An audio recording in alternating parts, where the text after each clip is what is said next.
Hello everyone, welcome back. So this is Bhavna Puri और आज हम बात करेंगे chapter number 10 cell cycle and cell division के जो इम्पोर्टेंट टॉपिक है मियोसिस के बारे में, राइट। तो ऑलरेडी मैं एक वीडियो अपलोड कर चुकी हूँ जिसमें हमने माइटोसिस के बारे में, उसके सिग्निफिकेंस के बारे में पढ़ा था।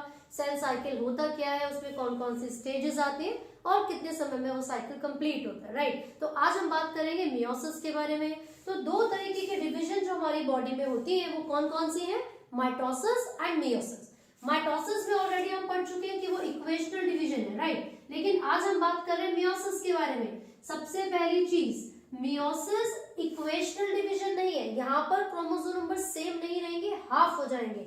और जहां पर क्रोमोसोम नंबर हाफ होंगे उसको हम किस तरीके के डिवीजन बोलेंगे, रिडक्शनल डिवीजन। इसका मतलब ये हुआ कि मियोसिस को कहा जाता है रिडक्शनल डिवीजन। इसमें क्या क्या होगा, chromosome number reduces to half. जो क्रोमोसोम के नंबर है, अगर पेरेंट सेल में 2n है तो फिर वो क्या हो जाएगा, डॉटर सेल में हाफ हो जाएगा, यानी कि n रहेगा, ठीक है। तो यहाँ पर एक पिक्चर आप देख सकते हो, मान लीजिए ये 2n यानी कि 46 नंबर ऑफ क्रोमोसोम है पेरेंट सेल में। जब यहाँ पर मियोसिस 1 होगी तो दोनों के अंदर nn यानी कि half of number of chromosomes चले जाएंगे। तो जो डॉटर सेल्स के अंदर नंबर ऑफ क्रोमोसोम्स है वो कितने हैं, वो हाफ है। तो इसका मतलब ये हुआ कि मियोसिस में क्रोमोसोम नंबर हाफ हो रहे हैं, ये रिडक्शनल डिवीजन भी कहलाती है। अब इसी के साथ साथ अगर हम बात करें कि मियोसिस के अंदर कितनी स्टेजेस हैं, तो इसमें दो स्टेजेस होती हैं, मियोसिस 1 एंड मियोसिस 2, ठीक है। तो ये मैंने आपको भी बना के दिखाई है, दिस इज मियोसिस 1, राइट। लेकिन अब जब यही सेल दोबारा से डिवाइड करेगा तो जो नंबर ऑफ क्रोमोसोम्स होंगे वो दोबारा से हाफ नहीं होते हैं, वो इक्वेशनल डिवीजन की तरह यानी कि माइटोसिस की तरह इक्वल रहते हैं दोनों डॉटर सेल्स में। तो यहाँ पर ये कौन सी डिवीजन है, मियोसिस 2। तो एक तरीके से अगर मैं बोलूं आपको समझाने के लिए कि जो मियोसिस 2 है वो बिल्कुल माइटोसिस की तरह है, तो ये बहुत ही आसान रहेगा हमारे समझने में। क्यों, क्योंकि माइटोसिस हम ऑलरेडी पढ़ चुके हैं जो कि इक्वेशनल डिवीजन है जिसमें क्रोमोसोम नंबर सेम रहते हैं, करेक्ट। तो ये हमने किस बारे में बात की है, ये हमने मियोसिस के बारे में बात की है, ठीक है।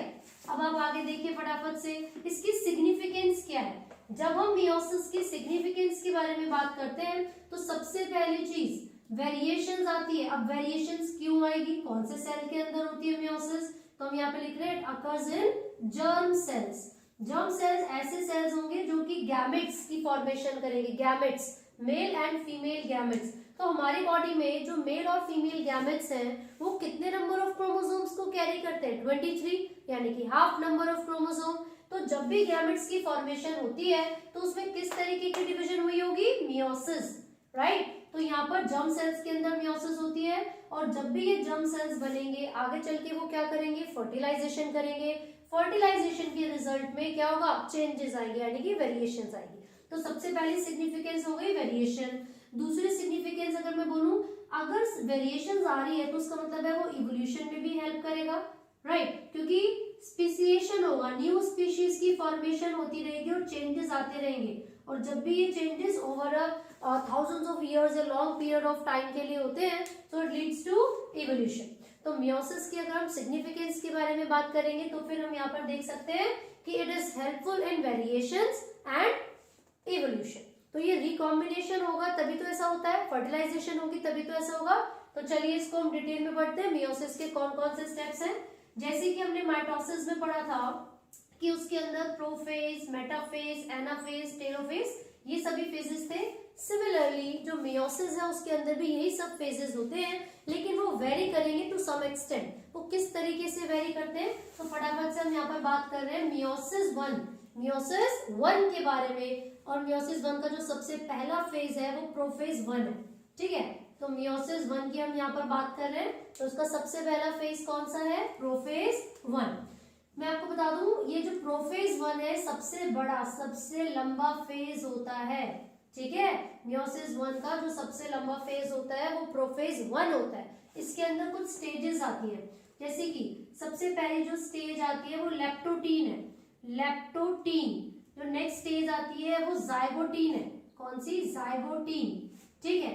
इसके बाद पैकाइटीन, यहाँ पे मैं सारी स्टेजेस के नाम लिखती जा रही हूँ, pachytene, then diplotene and diakinesis, diplotene and diakinesis.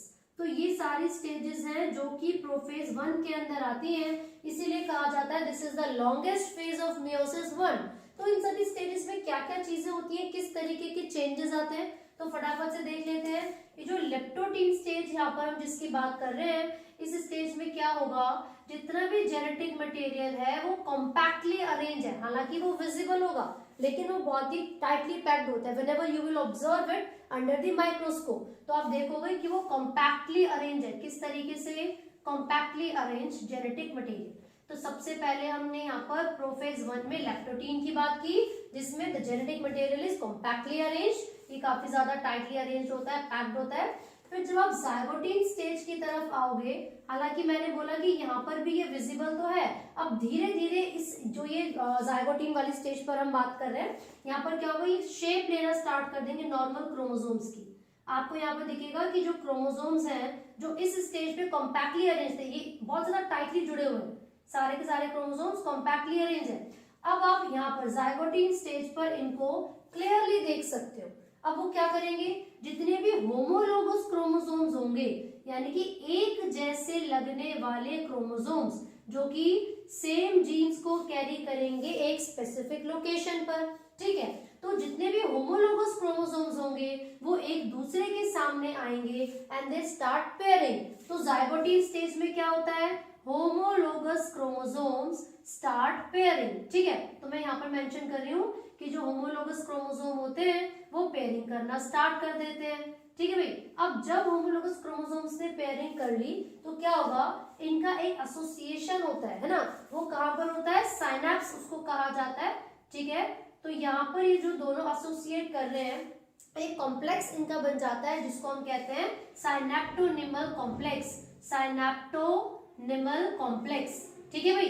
अब ये साइनेप्टोनिमल कॉम्प्लेक्स हमने किसके लिए बोला है, यहाँ पर जो दो होमोलोगस क्रोमोसोम्स एक दूसरे के साथ पेयरिंग कर रहे हैं, इन्हीं दोनों को, इनके कॉम्प्लेक्स को हमने साइनेप्टोनिमल कॉम्प्लेक्स का नाम दिया है। तो क्योंकि दो होमोलोगस क्रोमोसोम है, एक क्रोमोसोम में दो क्रोमेटिड्स होती हैं, है ना, तो 1 2 3 4 टोटल क्रोमेटिड्स कितनी हो गई, 4 क्रोमेटिड्स हो गई।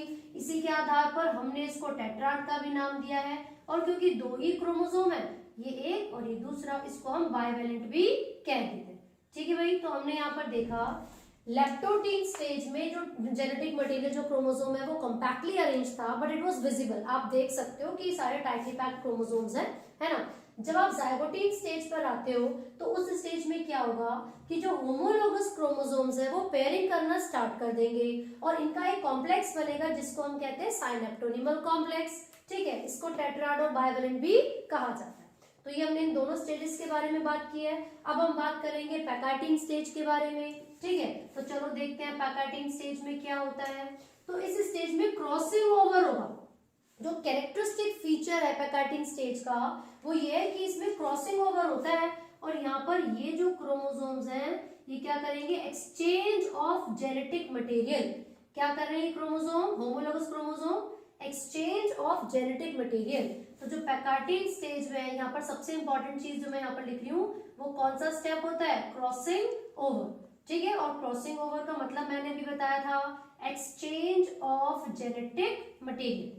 देखिए इन क्रोमोसोम्स के ऊपर जो जीन्स प्रेजेंट होते हैं, इन क्रोमोसोम के सरफेस पर लोकस एक स्पेसिफिक पोजीशन है जहां पर जीन प्रेजेंट है। मान लीजिए ये हमने एक क्रोमोसोम बनाया, ठीक है, यहाँ पर एक जीन प्रेजेंट है और दूसरा जीन यहाँ पर प्रेजेंट है। हमने इसको ए मान लिया और इसको बी मान लिया, ठीक है। और एक दूसरा क्रोमोसोम मैं यहाँ पर बना रही हूँ, ये इस तरीके से, इसके पास भी कुछ जीन्स प्रेजेंट है, ये सी है और ये डी है ना। तो जब भी एक्सचेंज होता है जेनेटिक मटेरियल का, तो ये दोनों जब एक दूसरे के साथ एक्सचेंज करेंगे तो हो सकता है कि ये ए उधर चला जाए और सी इधर आ जाए, ठीक है। तो जो सीक्वेंस है वो चेंज हो जाएंगे और मैंने आपको बताया था वेरिएशंस आती है वो कब आएंगी, रिकॉम्बिनेशन के रिजल्ट में। तो इस प्रोसेस को हम क्या कह सकते हैं, रिकॉम्बिनेशन। तो ये जो रिकॉम्बिनेशन है वो किसी ना किसी एंजाइम की मदद से हो रहा होगा and the enzyme which is responsible for this is recombinase. तो क्वेश्चन आपसे पूछ लिया जाता है पैकार्टिन स्टेज के इवेंट्स बताइए और उस इवेंट को करवाने के लिए कौन सा एंजाइम रिस्पांसिबल है ये भी बताइए। तो आप बताएंगे कि वो रिकॉम्बिनेज एंजाइम है जो कि रिकॉम्बिनेशन या क्रॉसिंग ओवर को कंडक्ट करवाता है, ठीक है। तो ये बहुत ही इंपॉर्टेंट फैक्टर है, बहुत ही इंपॉर्टेंट स्टेप है जो पैकाइटिन स्टेज पर होता है। इसके बाद हम नेक्स्ट आ गए हैं डिप्लोटीन पर, और साथ ही साथ मैं आपको बता दूं जो site of crossing over, site of crossing over is called chiasmata. क्या कहते हैं हम इसको क्यास्मेटा कहा जाता है। This is the site of crossing over. ये भी 1 मार्क में बच्चों से पूछ लिया जाता है, ठीक है। तो हमने यहाँ पर देख लिया साइट ऑफ क्रॉसिंग ओवर को हमने क्या बोला, क्यास्मेटा। जब हम डिप्लोटीन स्टेज पर आते हैं तो हम देखेंगे कि यहाँ पर आकर सिर्फ एक एक्स शेप स्ट्रक्चर बना हुआ रह जाता है, यानी कि जो होमोलोगस क्रोमोसोम्स है वो एक दूसरे से पूरे तरीके से सेपरेट हो जाते हैं, है ना। सिर्फ एक एक्स शेप स्ट्रक्चर यहाँ पर बना हुआ रहेगा, क्लियर है। तो यहाँ पर सिर्फ क्यास्मेटा बोल सकते हैं, जो कि जहां पर साइट ऑफ क्रॉसिंग ओवर थी वहां पर ही जुड़े होंगे, बाकी हर जगह से ये जो क्रोमोसोम्स है वो सेपरेट हो जाते हैं। और ये अगर मैं बात करूं तो oocytes के अंदर, जैसे कि फीमेल में आपने देखा था, तो जो oocytes होते हैं उसमें कम से कम 1 महीने तक, 1 मंथ तक ये जो स्टेज है वो परसिस्ट कर सकती है, क्लियर है। तो पूरे प्रोफेज 1 में यही दोनों स्टेजेस हैं जो शॉर्ट लिव्ड है, उसके अलावा ये काफी लंबे समय तक रह सकती है। और डिप्लोटीन की बात अगर मैं करूं, ये तो मंथ्स तक रह सकते हैं, काफी महीनों तक भी ये परसिस्ट कर सकते हैं, है ना।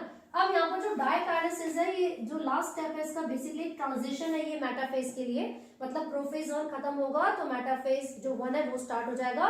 तो एक तरीके से उन दोनों को कनेक्ट करने का काम डायकाइनेसिस का होता है। ये क्या कर देता है, टर्मिनेट कर देता है ये क्यास्मेटा को या क्यास्मेटा को, ठीक है भाई। तो ये एक ऐसी स्टेज है जिसके अंदर क्यास्मेटा टर्मिनेट हो जाता है। जो आपका न्यूक्लियोलस होगा, ठीक है, न्यूक्लियोलस, साथ ही साथ जो न्यूक्लियर एनवलप है, ये सब क्या हो जाता है, डिसअपियर हो जाता है, डिसॉल्व हो जाते हैं, ठीक है। तो डिसअपियरेंस ऑफ न्यूक्लियोलस और न्यूक्लियर एनवलप और टर्मिनलाइजेशन ऑफ क्यास्मेटा, ये कौन से स्टेज में हो रहा है, ये डायकाइनेसिस में हो रहा है। तो इसका मतलब है जो जेनेटिक मटेरियल है वो फिर से कैसा हो गया, कॉम्पैक्ट हो गया, कॉम्पैक्ट। और यहाँ पर जो न्यूक्लियर एनवलप है वो क्या होता जा रहा है, वो रप्चर होता जा रहा है, धीरे धीरे वो क्या हो रहा है, डिसअपियर होता जा रहा है, ठीक है। तो ये हमने बात की है प्रोफेज 1 के बारे में। सबसे पहले जेनेटिक मटेरियल कॉम्पैक्टली अरेंज था, फिर वो क्लियरली विजिबल होने लगा, होमोलोगस क्रोमोसोम ने पेयरिंग करना स्टार्ट किया, एक साइनेप्टोनिमल कॉम्प्लेक्स बन गया। जब होमोलोगस क्रोमोसोम्स ने एक दूसरे के साथ एक्सचेंज ऑफ जेनेटिक मटेरियल किया, यानी कि क्रॉसिंग ओवर किया, तो जेनेटिक इंफॉर्मेशन भाई क्रॉस चेक हो जाएगी एक तरीके से, है ना। फिर किस एंजाइम की मदद से हो रहा है, रिकॉम्बिनेज की मदद से हो रहा है। देन सिर्फ क्यास्मेटा को छोड़कर बाकी हर जगह से सेपरेट हो जाते हैं क्रोमोसोम्स। ये जो डिप्लोटीन स्टेज है, ये जो oocytes है उसमें काफी महीनों तक भी परसिस्ट कर सकती है। उसके बाद फाइनली सारा जेनेटिक मटेरियल कॉम्पैक्ट हो जाता है, न्यूक्लियर, न्यूक्लियोलस, ये सब चीजें डिसअपियर हो जाते हैं। अब इसके बाद जो नेक्स्ट स्टेज है जिसके बारे में हम बात कर रहे हैं वो कौन सी है भाई, प्रोफेज 1 के बाद कौन सी स्टेज आएगी, मेटाफेज 1 आएगी। तो मेटाफेज 1 की स्टार्टिंग में क्या होगा, जितने भी होमोलोगस क्रोमोसोम्स हैं ये एक दूसरे के साथ सामने आना शुरू करेंगे, है ना, और इक्वेटोरियल प्लेट पर आकर अरेंज हो जाते हैं। तो प्रोफेज 1 के बाद we are talking about metaphase 1, ठीक है। अब देखो मेटाफेज 1 में क्या हुआ, तो यहाँ पर क्या प्रेजेंट होते हैं, सेंट्रियोल प्रेजेंट होते हैं, ठीक है। ये सेंट्रियोल करेंगे क्या, ये रिलीज कर देते हैं स्पिंडल फाइबर को। मैंने ऑलरेडी लास्ट वीडियो में बताया था स्पिंडल फाइबर क्या है, किससे जाके जुड़ेंगे। तो देखिए यहाँ पर क्या होता है, होमोलोगस क्रोमोसोम्स एक दूसरे के सामने आते हैं, और ये जो स्पिंडल फाइबर है ये काइनेटोकोर से आके जुड़ता है। किससे आके जुड़ता है, काइनेटोकोर, ठीक है। यहाँ पर इस तरीके से पूरे के पूरे जो 46 नंबर ऑफ क्रोमोसोम है वो कहां पर आकर अरेंज हो जाएंगे, कहां पर हो रहे हैं भाई, मेटाफेज प्लेट पर। इक्वेटोरियल प्लेट भी इसको कहा जाता है। अभी ये आगे पीछे है, मान लीजिए इसको मैं थोड़ा और पीछे बना देती हूँ तो ये इरेगुलर है, तो ये अर्ली मेटाफेज 1 है। डायरेक्टली अगर मैं बनाऊं तो इन सबको मैं एक ही लाइन पर अरेंज करूंगी, है ना। तो मैं यहाँ पे दोबारा बना के दिखा देती हूँ, सारे के सारे क्रोमोसोम्स इक्वेटोरियल प्लेट पर अरेंज होंगे। तो टोटल नंबर ऑफ क्रोमोसोम तो 46 है भाई, हम ह्यूमन की बात कर रहे हैं। तो डिप्लॉयड सेल में जो टोटल नंबर ऑफ क्रोमोसोम्स हैं वो 46 है। तो किस तरीके से अरेंज होंगे, 23 क्रोमोसोम्स ऊपर, 23 क्रोमोसोम्स नीचे। मान लीजिए ये 23 और नीचे भी 23। तो यहाँ पर जो स्पिंडल फाइबर रिलीज हुए थे सेंट्रियोल से, वो आके कहाँ पर जुड़ गए, इन सबके साथ काइनेटोकोर पे आके जुड़ जाएंगे। तो ये आपकी होती है मेटाफेज 1। ये कौन सी स्टेज है, दिस इज मेटाफेज 1, ठीक है।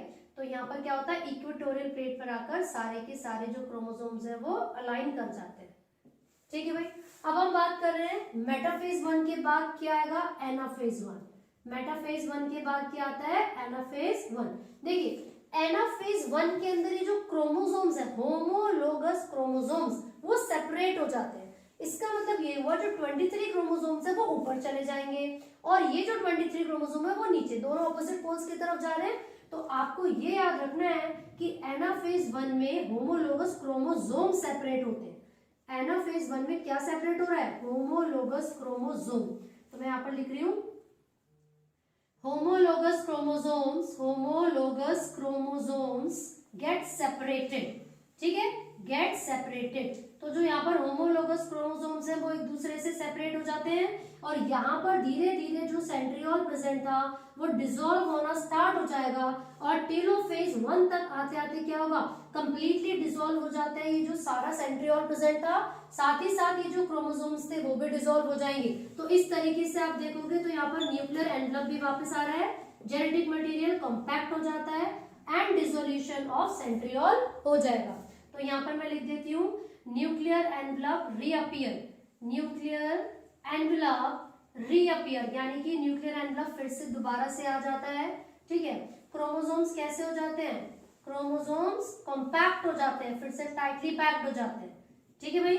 और इसी के साथ साथ ये जो सेंट्रियोल्स है वो डिसअपियर हो जाते हैं, सेंट्रियोल्स का क्या होगा, वो डिसअपियर हो जाएंगे। तो ये हमने कौन सी स्टेज के बारे में बात की है, ये हमने टेलोफेज 1 के बारे में बात की है, राइट। अब इसी के साथ साथ जब भी सेल डिवीजन होगी तो वो किस तरीके से होगी भाई, मैंने बताया था कि एनिमल सेल में बाहर से अंदर की तरफ एक पिट बनेगा, गड्ढा बनेगा जो कि डीप होता रहता है सेंटर में आते आते, और जो पेरेंट सेल है वो 2 डॉटर सेल्स में डिवाइड हो जाता है।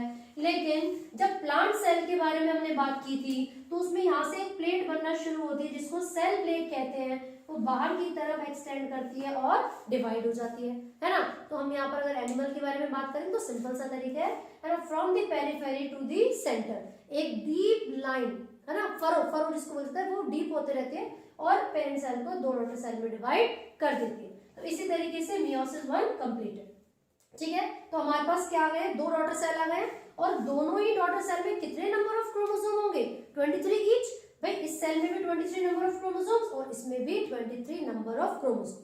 तो ये तो मियोसिस 1 हो गया। अब अगर हम मियोसिस 2 के बारे में बात करेंगे तो मैंने ऑलरेडी आपको बताया है कि जो मियोसिस 2 है वो माइटोसिस की तरह है, जो मियोसिस 2 है वो माइटोसिस की तरह है। तो उसमें क्या होगा, देखिए, तो यहाँ पर जो डॉटर सेल थे सबसे पहले उसके अंदर जेनेटिक मटेरियल क्या होगा, कॉम्पैक्टली अरेंज होगा, 23 नंबर ऑफ क्रोमोसोम्स है इसके अंदर, टाइटली अरेंज होगा, धीरे धीरे न्यूक्लियर एनवलप डिसअपियर हो जाएगा।